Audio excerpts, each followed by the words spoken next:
Welcome to the channel. My name is Nick and I'm a top podder on TradingView with over 260k reputation points, and every day I share a lot of free education and analysis for all of you. So make sure that you subscribe to the channel so you don't miss out on all this free content, and I will see you on the charts.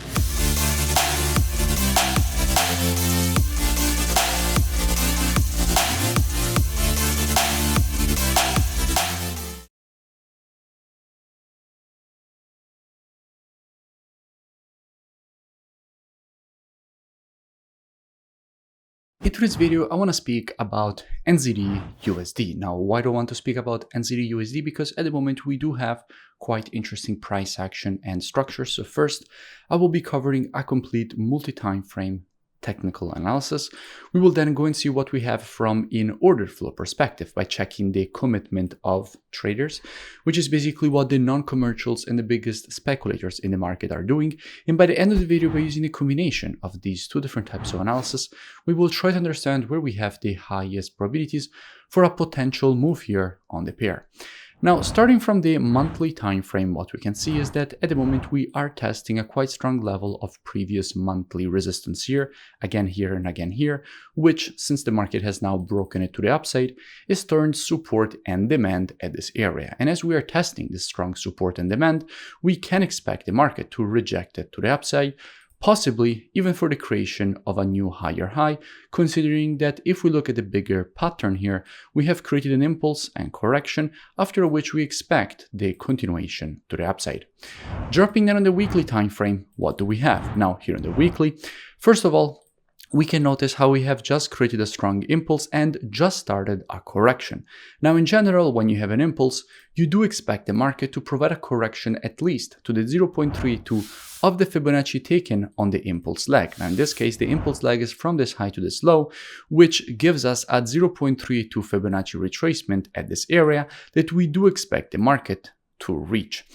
So overall here on the weekly, we do expect the market to provide more bullish price action, at least to this 0.32. And in general, since we have an M pattern, after an M pattern, you want to see a move to the upside and completion at the neckline, which is the previous support and resistance. So once again, we do expect a rejection higher. Just a quick thing, make sure that you like, subscribe, and let me know in the comments below any suggestions for new videos. Dropping down on the daily time frame, what do we have? Now here on the daily, first of all, I had spoken about NZDUSD when the market was around this area and made a full breakdown explaining all the reasons for which we expected the market to provide this rejection higher, and that is exactly what the market just provided us. And by the way, I will link in the description this previous analysis so you can go and check it out for more free education. However, what we can see here at the moment on the daily is that even though monthly and weekly both seem quite bullish, here on the daily we are still below resistance. In fact, this area was resistance and it is again resistance here.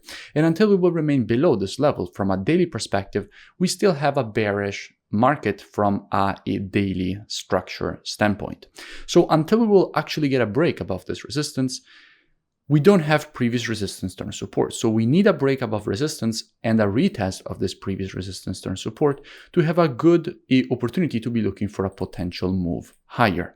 Now, if we go and see what we have from a COT perspective, so commitment of traders, which is what the biggest players in the market are doing, so the non-commercials, the biggest speculators in the market are doing, what we can see is that lately net positions have been increasing. We went from having a negative net positioning of minus 2.1k with more shorts than longs from an institutional perspective to now having more longs than shorts with 31.8k longs and 21.1k shorts. So the NZD has been getting quite bullish, meaning that we can expect this move to the upside to actually present itself. So the way in which we will be approaching this with students is as usual being reactive and not predictive. The monthly, weekly, and daily combined with the COT data, those are the best time frames from a directional perspective. However, when it comes to confirmations and entries, the best time frames are the intraday time frames, so 4 hour and lower.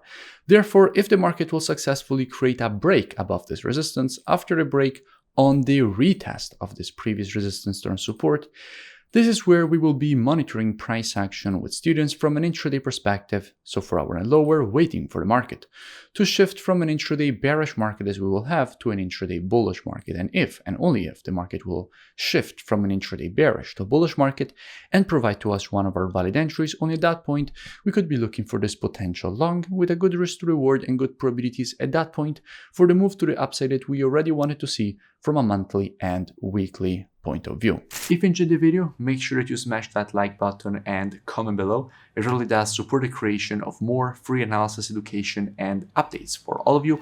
You can also go and check out the mentorship program. The link is in the description. It's a very complete program. First, you learn all the rules of my rule-based strategies. Then every single day you get a new daily market breakdown showing you how to apply the strategies in live market. And you also get your questions answered every day in the daily Q&A session. So it's a very complete program. I really suggest that you go and check it out. The link is in the description and I will see you in it.